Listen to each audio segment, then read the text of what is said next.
السلام عليكم ورحمة الله وبركاته. الحمد لله رب العالمين، والصلاة والسلام على خاتم الأنبياء والمرسلين وعلى آله وصحبه أجمعين، أما بعد. فأعوذ بالله من الشيطان الرجيم. بسم الله الرحمن الرحيم. فإن حزب الله هم الغالبون. صدق الله مولانا العظيم. হেফাজতে ইসলাম বাংলাদেশের যশোর জেলা পুনর্গঠন উপলক্ষে আয়োজিত আজকের এই মোবারক মজলিসের সম্মানিত সভাপতি, যশোরের শীর্ষ মুরব্বী, হেফাজতে ইসলাম বাংলাদেশের কেন্দ্রীয় নায়েব আমির হযরত আল্লামা আনোয়ারুল করিম সাহেব জিল্লাত মাআলিকুম, মঞ্চে উপবিষ্ট শীর্ষ উলামায়ে কেরাম, সমবেত হেফাজতের নিবেদিত প্রাণ দায়িত্বশীল ও কর্মী ভাইরা, আপনাদের সবাইকে হেফাজতে ইসলামের পক্ষ থেকে আন্তরিক মোবারকবাদ এবং ধন্যবাদ জানাচ্ছি, শুকরিয়া আদায় করছি। হেফাজতে ইসলাম একটি অরাজনৈতিক সংগঠন। হেফাজতের নীতি হলো অরাজনৈতিকভাবেই থাকবে, তবে এদেশের রাজনীতি যারা করেন হেফাজতকে একটি মাদার অর্গানাইজেশন অর্থাৎ অভিভাবক সংগঠন হিসেবে আমরা প্রতিষ্ঠিত করতে চাই। সমস্ত রাজনৈতিক শক্তি হেফাজতের নিয়ন্ত্রণে থাকবে, এটা হলো হেফাজতের বিশেষ সিদ্ধান্ত। কেন? আমাদের দেশের স্বাধীনতা উত্তর পরবর্তী সময়ে বহু রাজনৈতিক সংগঠন হয়েছে, কিন্তু রাজনৈতিক সংগঠনগুলো জাতির নেতৃত্ব দানের ক্ষেত্রে সঠিক পথে পরিচালিত হয়নি। বিভক্তি হতে হতে আমরা ক্ষুদ্র হয়ে হয়ে আজকে বহুদা বিভক্ত রাজনৈতিক ময়দানে ইসলামী দলগুলো মানুষের আস্থার জায়গা নষ্ট করে ফেলেছে। সেজন্য হেফাজতে ইসলাম তার অরাজনৈতিক চরিত্র বহাল রাখবে। হেফাজতে ইসলামের ব্যানারে কোনো রাজনীতি হবে না, কোনো নির্বাচন হবে না। তবে কেউ যদি রাজনীতি করতে চায়, হেফাজতের ভিতরে যে সমস্ত রাজনৈতিক দলগুলো আছে এখান থেকে তারা রাজনীতি করবেন, নির্বাচন করবেন। হেফাজত দেশের স্বার্থে, দ্বীনের স্বার্থে, ইসলামের স্বার্থে, মুসলমানদের ঈমান আকীদা তাহাফুজের স্বার্থে হেফাজত যে কোনো সিদ্ধান্ত গ্রহণ করবে। এটা হলো হেফাজতের সিদ্ধান্ত। দ্বিতীয় নম্বর হলো হেফাজত প্রতিষ্ঠিত হয়েছে কেন? অনেকে বলেছেন হেফাজত কোনো সামাজিক কাজ করার জন্য প্রতিষ্ঠিত হয়নি। আলহামদুলিল্লাহ, আপনাদের দোয়ায় যেদিন থেকে হেফাজতের সূত্র, সেদিন থেকে আমি হেফাজতের সাথে জড়িত, এখনো আছি। রাষ্ট্র যখন ইসলামকে নির্মূল করার চক্রান্ত করেছে, বিশেষ করে সংবিধান থেকে আল্লাহর উপর আস্থা ও বিশ্বাস, যেটা মুমিনের ঈমান, আমাদের ঈমান, সেটা যখন তুলে দেওয়ার জন্য এই ফ্যাসিস্ট আওয়ামী জালিমরা চক্রান্ত করলো, পার্লামেন্টে আলোচনা করলো এবং মূল সিনেমা হলের একটা সিনেমা হলের মামলা দিয়ে আল্লাহর উপর আস্থা ও বিশ্বাস করে মুসলমানের ঈমানটাকে সিনেমার সাথে লাগিয়ে দিয়েছে। কত বড় ফাইজলামি! এবং কুদরতি খোদার নাস্তিক্যবাদী শিক্ষা কমিশন, যেটাকে নিয়ে আমরা শুরু থেকে এই পর্যন্ত কথা বলছি, বলবো এবং এখনো বলছি, সেই নাস্তিক্যবাদী শিক্ষা কমিশন, যে কমিশনের মাধ্যমে এদেশের লক্ষ কোটি তৌহিদি জনতার ভবিষ্যৎ জেনারেশনকে নাস্তিক আর বেঈমান বানানোর চক্রান্ত হয়েছে, এটা রাষ্ট্রীয়ভাবে। এবং কোরআন এবং সুন্নাহ বিরোধী নারী নীতিমালার চক্রান্ত সরকার করেছে। কওমি মাদ্রাসাগুলোকে জাতির সামনে, কওমি মাদ্রাসার অস্তিত্বকে বিপন্ন করে দেওয়ার জন্য, কওমি মাদ্রাসাগুলোকে মানুষের সামনে কলঙ্কিত করার জন্য, আলেম ওলামা তালেব ইলমদের চরিত্র হরণ করার জন্য তাদেরকে জঙ্গি ট্যাগ লাগিয়ে কওমি মাদ্রাসাগুলোকে আন্তর্জাতিক বিশ্বের সামনে কলঙ্কিত করার চেষ্টা করা হয়েছে। রাষ্ট্রের এই সমস্ত মৌলিক সিদ্ধান্তগুলো মোকাবেলা করার জন্য রাষ্ট্রযন্ত্রকে চ্যালেঞ্জ করে হেফাজতে ইসলামের জন্ম হয়েছে। সুতরাং হেফাজতের কাজ হলো, যখনই সরকারের পক্ষ থেকে, আন্তর্জাতিকভাবে, দেশীয় রাষ্ট্রীয় ক্ষমতাসীনদের পক্ষ থেকে ইসলামের বিরুদ্ধে, দেশের বিরুদ্ধে, মুসলমানদের বিরুদ্ধে, ঈমান আকীদার বিরুদ্ধে, কোরআন সুন্নাহর বিরুদ্ধে কোনো সিদ্ধান্ত নেওয়া হবে, হেফাজত তখন গর্জে উঠবে ইনশাআল্লাহ। অনেকে বলেছেন যে হেফাজত জিমিয়েছিলেন, আসলে কই, হেফাজত জিমিয়েছিলেন না, হয়তো এই অঞ্চলে হেফাজতের কর্মতৎপরতা জিমিয়েছিল। এই অঞ্চলে হেফাজতের কর্মকর্তারা জিনিয়েছিল, এটা হেফাজত জিনিয়ে থাকা নয়। আল্লামা আহমদ শফি রহমতুল্লাহ যতদিন জীবিত ছিলেন হেফাজত ধারাবাহিক সমস্ত কর্মসূচি পালন করেছে।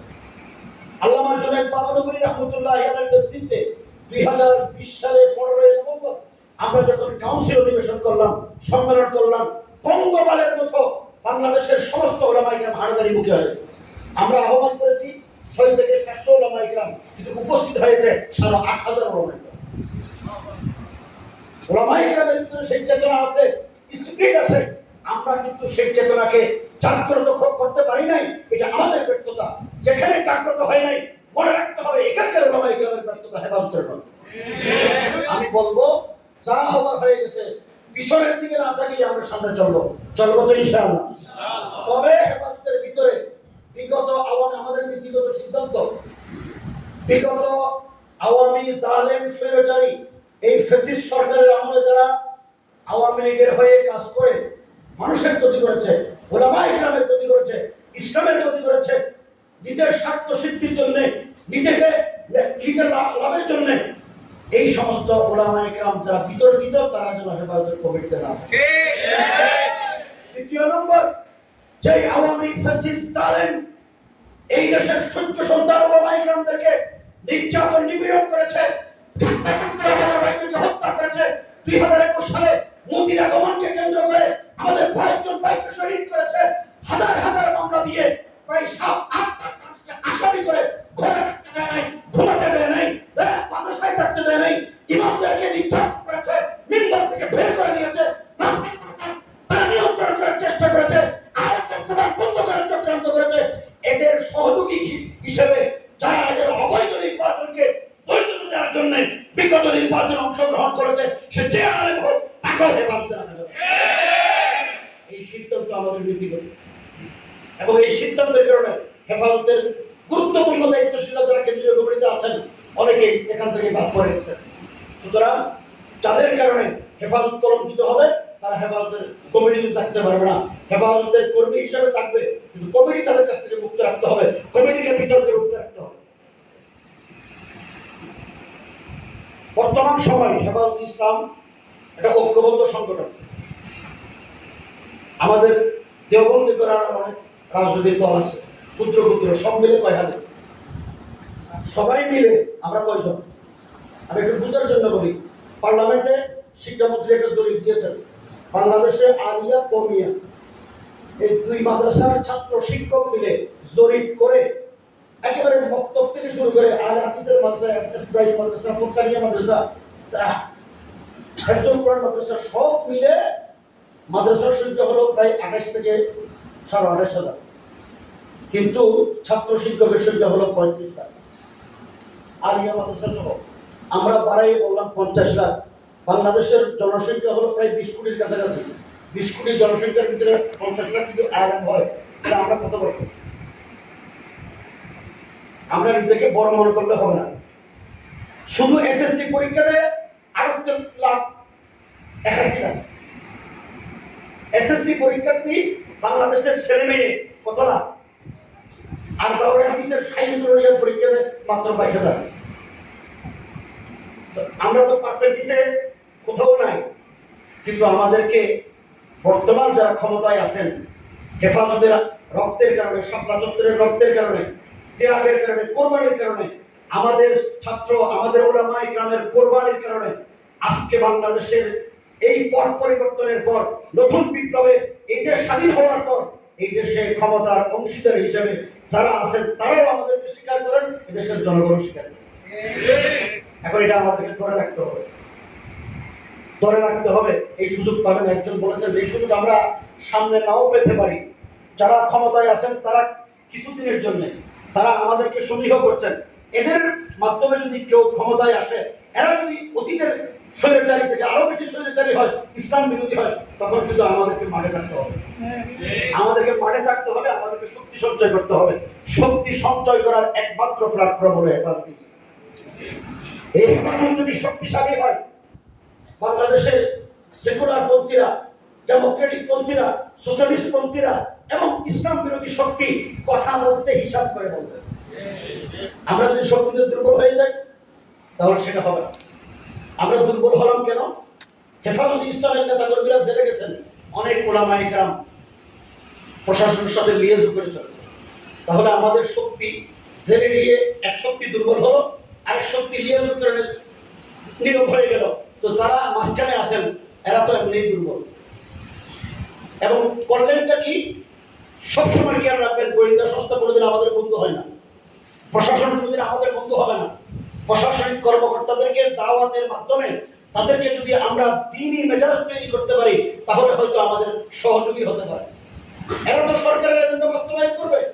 যেই সরকার যেই দেশের এজেন্ডা নিয়ে ক্ষমতায় থাকে তাদেরই এজেন্ডা বাস্তবায়ন করবে। এই আওয়ামী জালেম ফ্যাসিস্টরা ভারতের এজেন্ডা নিয়ে ক্ষমতায় ছিল, ভারত তাদেরকে ক্ষমতায় রেখেছে, মাধ্যমে সারা দেশের ওলামা ইকরামদের উপর নির্যাতন নিপীড়ন চালিয়েছে। এই কারণে এই জালেমরা ক্ষমতায় ছিল, আলেমদের চরিত্র হরণ করেছে, বিভক্তি সৃষ্টি করেছে, একজনের সাথে আরেকজনের দূরত্ব তৈরি করে দিয়েছে। ওই জায়গা বন্ধ করতে হবে। জেলখানায় আমরা গেছি, আমরা একজন জেলের ভিতরে রিমান্ডের ভিতরে আমার বিরুদ্ধে আরেকজন, মামুন সাহেবকে জুনায়েদ সাহেবের বিরুদ্ধে, জুনায়েদ হাবিব সাহেবের বিরুদ্ধে আমাকে, এগুলি করে তারা আমাদের ভিতরে তফাকা সৃষ্টি করার চক্রান্ত করেছে। এখন সেটা চালু আছে, তারা তো সেটা কেস করে নেয়। যারা এখন গোয়েন্দা সংস্থার কাজ করছেন, প্রশাসনে আছেন, এরা কি পরিবর্তন হয়েছে? এরা তো তাদেরই লোক। সুতরাং এরা নতুন কৌশল নিয়ে মাঠে নামবে, চক্রান্ত করবে। কোনো অবস্থাতে এই চক্রান্তে পা দেওয়া যাবে না, আমাদের ঐক্যবদ্ধ থাকতে হবে। ওলামা ইকরাম যদি ঐক্যবদ্ধ থাকে, সত্যি কি আজকে দেখেন আফগানিস্তানের দিকে তাকান। আমি আপনারা অনেকে চিনেন মুরব্বীরা, পাকিস্তানের একটা জিও টিভি আছে, ডন করাচি, উন্নত পত্রিকা করাচি, ডন করাচির সহকারী সম্পাদক জিও টিভির সিইও হামিদ পীর। আফগানিস্তানের এই মোল্লারা, তালেবানরা, যারা একটা সুন্দর জামা গায়ে দিতে পারে না, ভালো দামি একজোড়া স্যান্ডেল নাই, ভালো অস্ত্র নাই, আধুনিক রাষ্ট্র ব্যবস্থা সম্পর্কে জানে না, জ্ঞান বিজ্ঞান সম্পর্কে তাদের এরকম ধারণা নাই, এই মোল্লারাই, তালেবানরাই আফগানিস্তানের এই পাহাড়ি লোকগুলো কিভাবে 2 বছর শান্তিতে কোনো বিশৃঙ্খলা ছাড়া রাষ্ট্র পরিচালনা করলো, এটা চিন্তা করে হামিদ বিন আফগানিস্তানে গেছেন। 17 দিন ছিলেন, গিয়ে গবেষণা করছেন, বিভিন্ন গ্রুপের সাথে কথা বলছেন, আফগানিস্তান সফল হইল কিভাবে। এরা দেখেন, আমরা আমাদেরকে স্বীকার করি না, আফগানিস্তানের তালেবানরা পৃথিবীর 2টা সুপার পাওয়ার শক্তিকে পরাজিত করেছে। সোভিয়েত ইউনিয়ন পৃথিবীর 1 নম্বর এক সময়ের সুপার পাওয়ার শক্তি, সেই সোভিয়েত ইউনিয়নকে ভেঙে খানখান করেছে তালেবানরা। এবং আফগানিস্তানের মাটি থেকে লেজ গুটিয়ে পালাতে, চোরের মতো পালাতে বাধ্য করেছে তালেবানরা।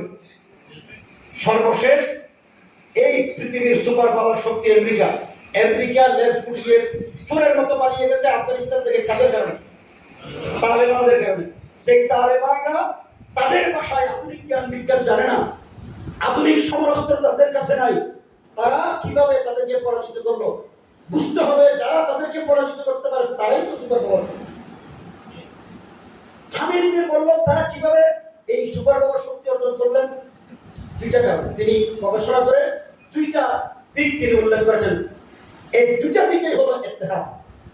আফগানিস্তানের তালেবানদের এই মুজাহিদদের মধ্যে 17-18টা গ্রুপ আছে, ছোট বড়। তালেবানরা ক্ষমতায় আসার আগে সমস্ত গ্রুপের সাথে ইত্তেহাদ করেছে। হামিদ বিন বললেন এটা হলো সিয়াসি ইত্তেহাদ। দ্বিতীয় নম্বর, আফগানিস্তানে আমাদের দেশে যেমন মাজার ফুজারি আছে, বেরডরি আছে, মওদুদি আছে, আহলে হাদিস আছে, এই দেশের শিয়া নাই, এই দেশের শিখ নাই, কিন্তু আফগানিস্তানের শিখও আছে, শিও আছে।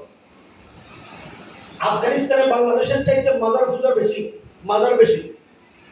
সুলতান মাহমুদ গজনবীর মাজারে যে পরিমাণ কবিরা গুনাহ হয়, যেরকম শিরিক হয়, আমাদের দেশে এরকম হয় না। কিন্তু তালেবানরা এই মাযহাবী তফরকাকে বন্ধ করার জন্য সমস্ত গ্রুপ, সলফি, দেওবন্দি, বেরলভী, শিয়া এবং শিখ সকলের সাথে ইত্তেহাদ করেছে। কি ইত্তেহাদ? তালেবানরা হুকুমত করবে, কেন্দ্রীয় হুকুমত। তোমরা যেখানে যাদের আধিপত্য, তোমাদের মাযহাব নিয়ে তোমরা সেখানে শাসন করো, তা কেন্দ্রীয় হুকুমতের বিরুদ্ধে কথা বলতে পারবে। সিয়াসি ইত্তেহাদ, মাযহাবী ইত্তেহাদ, 2টা ইত্তেহাদের কারণে আজকে তালেবানরা আফগানিস্তানে শাসন করলে 3 বছর ইমারত ইসলামিয়া, যেটা তাম পৃথিবীকে তাক লাগিয়ে দিয়েছেন। আশ্চর্য করবেন, আফগানিস্তানের কারেন্সি টাকার মূল্য পৃথিবীর 6 নম্বরে, সেই 6 নম্বরে চলে এসেছে। কেন? এবং আফগানিস্তান গাড়ি আবিষ্কার করছে, আফগানিস্তানের তালেবানরা উন্নত সমস্ত ফলমূল সারা পৃথিবীতে রপ্তানি করছেন। এরাই তো আমাদের ভাই। তো এরা পারলে আমরা পারবো না?